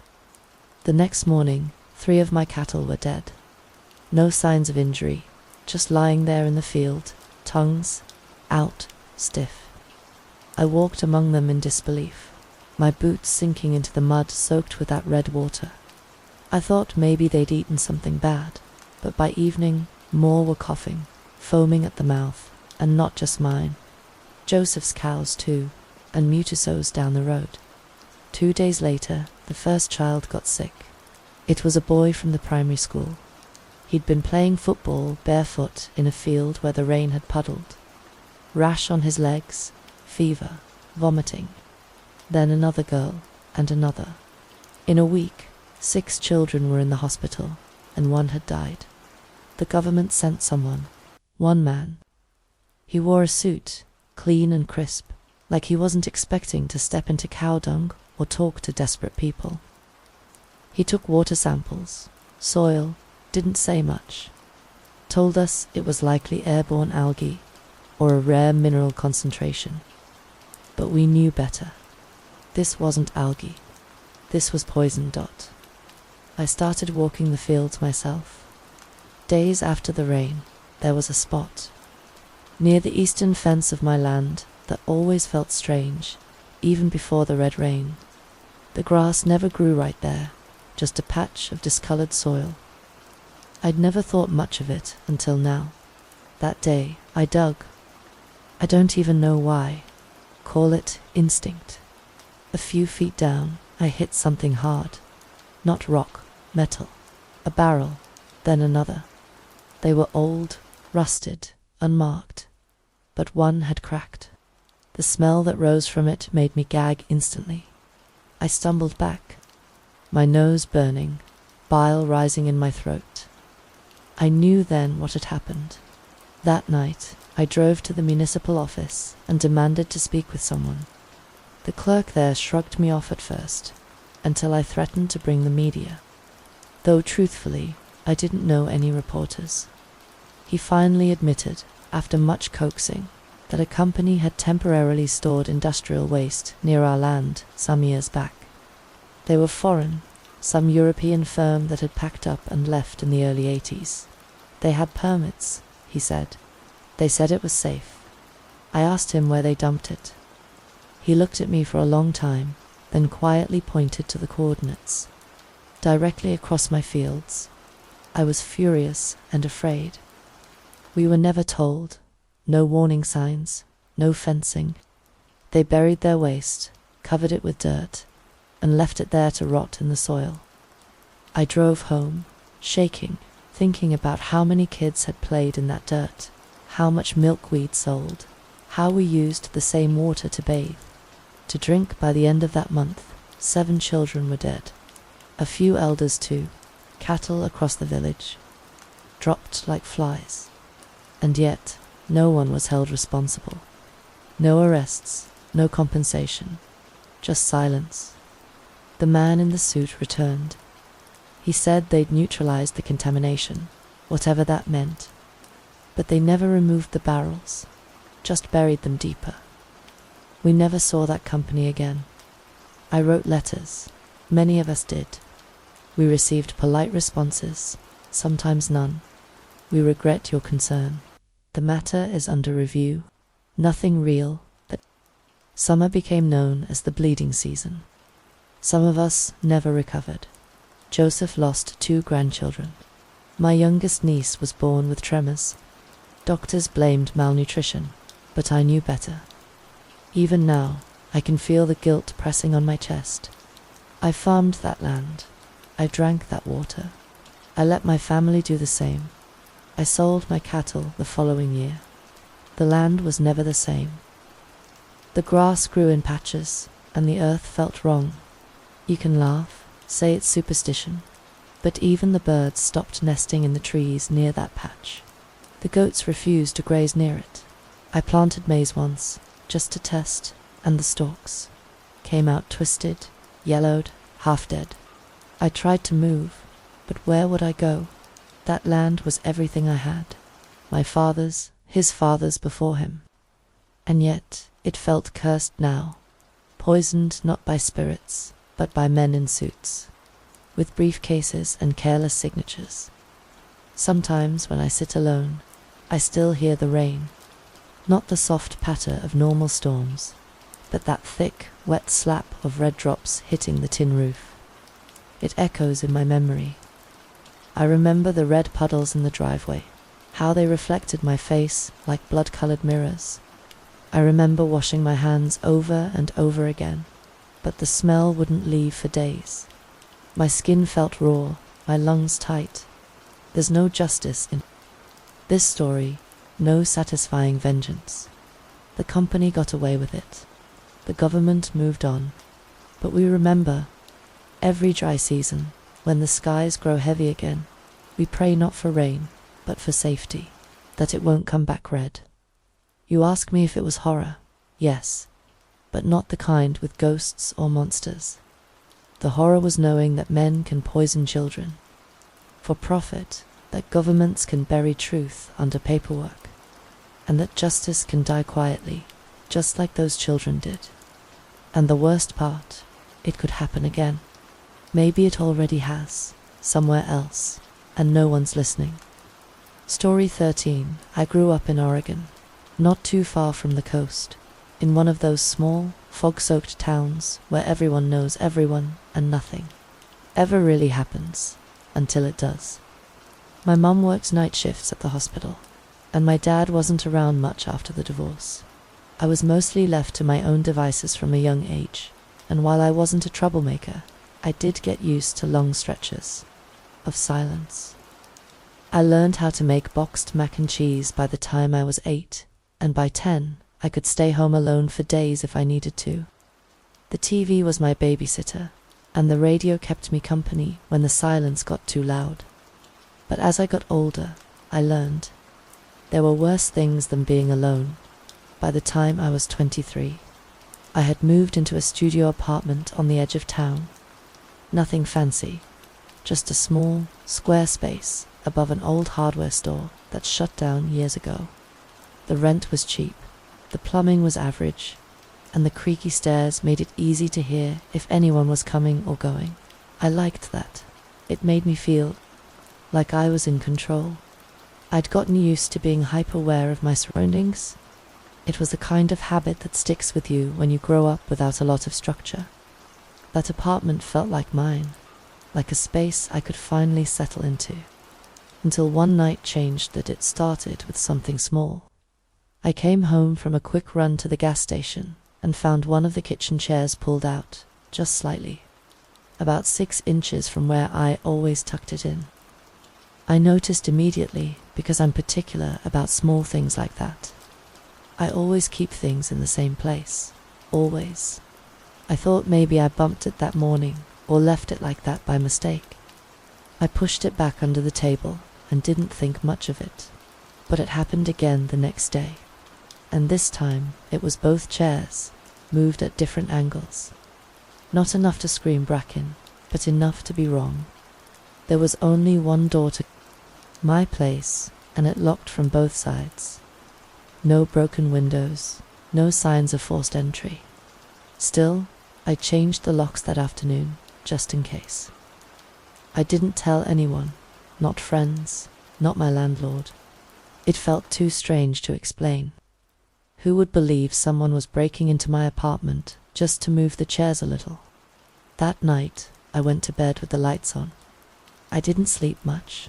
Around 3 a.m., I thought I heard the faint creak of wood against the floor, like a chair leg dragging. But when I looked out, everything was where it should be. The next day, I made a plan. I placed tape on the floor, outlining the chair legs, just small strips, barely visible, so I'd know if anything moved. I even snapped a picture on my phone. Then I went about my day like usual, ran errands, picked up groceries, ate dinner. Around 10 p.m., I went into the bathroom. It's a tiny room, barely enough space to turn around in. I kept the door slightly open, just out of habit. When I came out less than 5 minutes later, I stopped in my tracks. Both chairs had been moved again. This time, further. One was turned halfway toward the hallway. The tape on the floor was cleanly peeled up. I felt my legs lock in place, the kind of stillness that comes from knowing you're not alone. I checked the locks. Still dead-bolted, windows shut. No sign of anything missing. Just those chairs, shifted with intention. I called the police, told them I thought someone had been in my apartment. An officer came out, did a sweep. He was polite, but clearly skeptical. Said there were no signs of a break-in. Suggested I might have moved the chairs without realizing. I nodded. I lied, but deep down, I knew I hadn't. Before he left, he looked around one last time and said, "You should get a camera, just in case." So I did. I bought one the next day, a cheap security cam that synced with an app on my phone. I placed it on the bookshelf, facing the table and chairs. I left the apartment around noon, just to test it. Checked the feed every half hour. Nothing. That night, I stayed up, watching the live stream from my couch. It was quiet, still. Around 2:40 a.m., I dozed off, just for a moment. When I woke up, the chairs had moved again. Not just pulled out this time, rearranged. One was in the corner, the other turned fully away from the table. But the camera, the feed was blank from 2:33 to 2:41. 8 minutes, gone. I reviewed. Everything. No glitches before or after, just that black screen. I tried to tell myself it was a bug, that maybe the app glitched or the connection cut out. But when I zoomed in on the timestamp, I noticed something else. A faint blur, just before the feed cut, like movement. Not fast, not sudden. Just enough to trigger the sense that someone had walked in front of the lens. I didn't sleep that night. I sat in the hallway with the lights on, knife in hand, waiting for something to creak. Nothing did, but that silence ... It wasn't comfort, it was pressure. The next day, I skipped work. I moved the table into the hallway and stacked the chairs in my closet. I didn't care how irrational it looked. I just needed them gone. That night, I moved the camera to face the hallway. I sat on the couch and waited. Midnight passed, then 1, then 2. At 2:27 a.m., I heard the softest sound, like something brushing fabric. I checked the camera feed. It was live. The hallway was still. But when I stood up and walked to the closet, my blood ran cold. One of the chairs was back, sitting in the middle of the kitchen, facing the bathroom. I didn't scream. I didn't move. I backed into the living room and locked myself in. I called the cops again, told them someone had broken in again. They arrived and checked every inch. Nothing. No prints. No sign of forced entry. They looked at me like I was unraveling. I probably was. One of them asked if I had a history of sleepwalking. I didn't. The other asked if I'd been under stress. I had, but not the kind that makes furniture rearrange itself. Before leaving, the younger officer said, "You might want to stay somewhere else for a few nights." So I did. I packed a bag and stayed with a coworker. Told them I needed a break from my place. Didn't mention the chairs. Just said it was a weird landlord situation. I watched the feed from my phone every night for 2 days. Nothing moved. But on the third night, at exactly 2:33 a.m., the camera cut out again. 7 minutes lost. When it came back on, there was a note taped to the fridge. Just one word. I stared at the word taped to my fridge, heart racing, hands shaking. Stay, that was it. No signature, no explanation, just a command. The paper was cheap, ruled notebook stock, and the handwriting was small, neat, and deliberate. I checked the time, 2:41 a.m., which meant the camera had cut out again for exactly 8 minutes. I scanned the footage back and forth, but it was always the still frame, then black, then back to normal with the note in clear view. The chairs were still stacked in the closet. The kitchen light was off. Nothing else moved. And yet, that word changed everything. I left the apartment immediately. Didn't even grab my bag. I drove to the gas station, sat under the harsh fluorescence in the parking lot, and tried to steady my breathing. What did stay mean? Was it a threat? A warning? A joke? I didn't know, but I couldn't shake the feeling that someone had been in the room with me again, close enough to touch things, close enough to move without a sound. I stayed there until the sun came up, then went back home with a baseball bat in hand. I opened the door slowly, half expecting someone to be waiting. But the apartment was empty, completely undisturbed. The note was gone. The fridge was clean. I checked every cabinet, closet, and drawer. I opened the crawl space under the kitchen sink. Nothing. I even pulled down the attic hatch in the hallway. Still sealed. But the camera told me otherwise. The feed was clear. The image of the note existed. I saved it, took screenshots, sent it to myself. Like I needed proof I wasn't losing my mind. I emailed the landlord again, saying something was seriously wrong, told him I suspected someone had a copy of the key. He didn't reply. That night, I didn't turn on the camera. I turned off the lights, stacked the chairs in the hallway, and locked myself in the bedroom. I didn't want to see anything else, but I couldn't stop listening. Every creak of the wood, every groan of the pipes made me jump. At exactly 2:33 a.m., something knocked. Once. Just once. Soft but sharp. It came from inside the apartment. I held my breath. I didn't move. I waited, counting seconds in my head. Nothing followed. No footsteps. No voices. Just silence again. I stayed in that bed until the sun broke through the blinds. The next morning, I borrowed my coworker's toolbox and unscrewed the camera from the wall. I wasn't using it anymore. What was the point? The feed kept cutting it, the exact same time every night. It didn't catch the person. It didn't stop them. It only proved that something I didn't understand was happening. I spent the afternoon checking the walls, tapping for hollow spots, pulling up floorboards near the door. I didn't find anything, but when I checked the back of the camera, something new had been etched into the plastic casing with a knife. "You're not watching anymore." I stopped staying overnight after that. I'd go home in the afternoon, shower, grab clean clothes, then head back to my coworker's place or nap in the break room at work.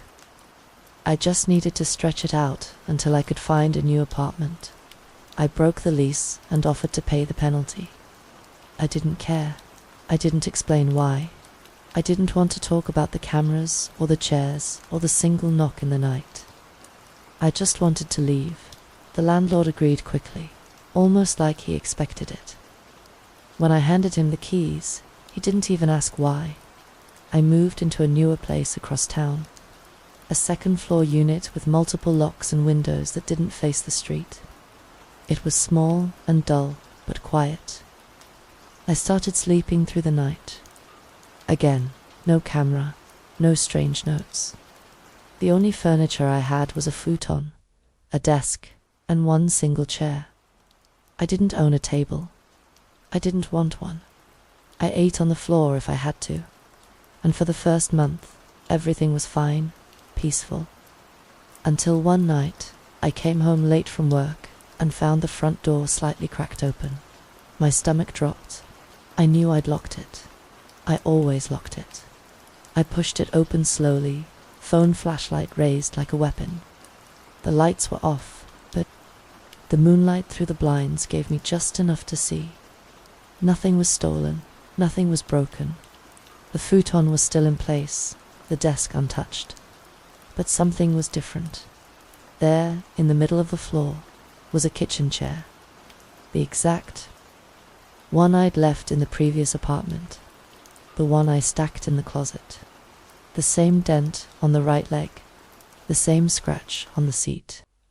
I didn't move. I didn't touch it. I backed out of the apartment, went straight to the station, and filed a report. I told the officer everything, left nothing out. Chairs moving, notes, left time gaps, even the etching on the camera. He nodded slowly, didn't interrupt, didn't laugh. Then he leaned in and asked, "Did the previous tenant leave anything behind when you moved in?" I blinked. "No. Why?" He reached into a drawer and pulled out a folder, Inside were 3 reports, all from tenants who had lived in my first apartment, all filed years apart, all involving the same thing: unexplained rearrangements, always chairs, always at night. The officer closed the folder. "We've never caught anyone," he said, "and nothing illegal ever really happens. But the reports always stop the same way. People move out. They start over. Then, a few weeks later, the same thing happens again. Different house, same chairs." I asked him what he thought it was. He didn't answer, just looked at me for a long time, then said, "Some people want to be noticed in quiet ways." I left the station in a daze. I didn't know what to believe. I still don't, but I knew one thing: I couldn't stay. I moved again, different city this time, different state. I kept it simple. Studio unit, no furniture except a mattress and 1 lamp. No chairs, not one, no camera, just me, a suitcase, and a stack of books I promised myself I'd finally read. I've been here for months now. No notes, no knocks, no strange movements in the night. I keep the front door locked tight, the windows barred. I check everything before bed. But last night, when I came out of the bathroom at 2:34 a.m., I tripped over something in the dark. A wooden chair, sitting quietly in the middle of the room. Story 14. It was a Tuesday when the letter arrived. That's what I remember first. A Tuesday in June, just a few days before Father's Day, 1983. I had just come home from work. I was teaching part-time at the local primary in Cork since Michael passed, and the post was waiting on the hallway floor. Most of it was junk: some bills, a flyer about a community bake sale, and then the envelope. It wasn't the kind of envelope you'd mistake for anything ordinary. It was cream-colored, slightly yellowed, and hand-addressed. The handwriting stopped me. My hands actually trembled as I picked it up, because the script, it was Michael's. I could recognize the curve of the M, anywhere, the slanted L, the tight little loop in his O. My heart didn't race. It dropped, like someone had punched me from the inside. Michael had died 4 years earlier, in 1979. A car accident, they told me. A drunk driver ran a red light. He was gone before the ambulance came. There was no mystery to it, nothing left unexplained. I'd buried him myself. So to be standing there in the hallway with a letter in his handwriting, addressed to me in that familiar, loving way to my dearest Eileen, was like being dragged back to a nightmare you'd finally learned to live outside of. I didn't open it right away. I made tea first, something about needing my hands to do something else. But when I finally did tear the flap open and slid the letter out, it was worse than I expected. It didn't just look like Michael's handwriting, it was his voice. He'd written to me like he never left. Not a ghost, not a message from the beyond. As if he were alive somewhere out there and had just scribbled a quick note to remind me he loved me. "Eileen, my love," it began. "It's almost Father's Day, and I know you're thinking of me. I wanted to tell you not to worry. Everything is clearer now. The people here take good care of me. I'll see you soon." That was it. No return address, no date, just that. But the way he wrote, "the people here," that was what stuck in my throat. Michael never talked like that, never vague. And what did he mean? See you soon. I turned the envelope over and over, hoping maybe there was something I missed, a smudge, a stamp, anything, but nothing. It was clean, too clean. That night, I didn't sleep. I sat at the kitchen table with a bottle of stout and the letter in front of me. I dug out old birthday cards, letters, anything Michael had written before he died. I laid them out side by side, compared the loops, the ink pressure, the idiosyncrasies. It matched almost down to the hesitation marks. I know this sounds impossible, But you have to understand, it wasn't a forgery. Not by any means. I could see by the end of the week, I had pulled out a shoebox I hadn't touched since the funeral. Michael's old things, photos, his college ID, some scribbled poetry, and buried at the bottom, a leather-bound notebook I hadn't remembered. I opened it out of habit, thinking maybe it would distract me. The first few pages were typical Michael, rambling thoughts, notes for songs, little memories of our time together. But 10 pages in, it changed. He started writing about voices. "They're calling me again," he wrote, from the wall. "I think they know who I am now." I froze. He never told me any of this. The journal entries spanned several months, and they grew progressively disjointed. Scribbles, strange symbols, and then the last entry. "They told me the institution will fix it. I won't be afraid anymore. I'll go. I have to go." I didn't know about any institution. We were married 5 years before he died, and not once had he mentioned being committed. But the last line of the journal pointed to something called Glenberg. House Glenberg. I'd never heard of it. It took me 3 days to locate Glenberg on a map, a tiny dot west of Bantry, tucked between hills, nearly forgotten. When I called directory services, they confirmed a private facility had operated there under the name St. Finton's, but it had closed down in the early 70s. That didn't make sense. Michael would have been admitted before we even met. I borrowed a car from my cousin and drove down the following weekend. Glenberg was quiet, too quiet. Locals didn't seem keen to talk when I asked about St. Finton's. Most just shrugged. One old man at a petrol station finally pointed me toward a half-collapsed building hidden behind a thicket of trees and warned me not to go there alone. I didn't listen. The gates were rusted and half off their hinges. The building was made of grey stone, ivy creeping in through the cracks.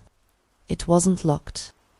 I pushed open the door, and the smell hit me immediately. Mold, dust, and something older, sour. Inside, the place was crumbling. Beds overturned, papers scattered. But something else, too. Names scratched into the walls, hundreds of them. I ran my fingers along them. On Maeve, Daniel, and then, near a broken window frame, Michael F., 1968. My stomach turned. My Michael. He'd been here. That wasn't just a name. It was him in one of the back rooms. I found what looked like an old record archive. Most of it was water-damaged, unreadable. But one cabinet, rusted shut, gave way when I kicked it. Inside were folders, patient files. I found Michael's within minutes. He had been admitted at age 20, a voluntary patient. Symptoms listed: auditory hallucinations, delusional episodes, possible schizophrenia, treatments, sedatives, electroshock, extended isolation. My mouth went dry. Why hadn't he told me? The most disturbing part was a set of notes from a staff doctor. Subject claims to receive messages from future spouse. Believes wife will anchor him to reality. Paranoid about letters being intercepted. Continues to write despite isolation. My knees gave out. I just sat there in the dust and tried to breathe. He'd written to me before he knew me, before we ever met. There were dozens of letters in that file, all addressed to Eileen, though I hadn't entered his life until years later. And the signature. Every one of them ended the same way. "I'll see you soon." I brought one letter home with me. I don't know why. Maybe to prove to myself I hadn't imagined any of it. I kept it in a drawer, locked away. Then Father's Day arrived. That morning, another envelope was on my windowsill. Not posted, just sitting there. Same handwriting, same ink, same cream paper. I opened it with shaking hands. "Eileen, love, it's close now. I remember everything. I miss the sound of your breath while you sleep. I'm almost ready to come back." I dropped the letter and ran to the bedroom. My breath caught. The blanket was disturbed, my side neatly made, his side creased. I hadn't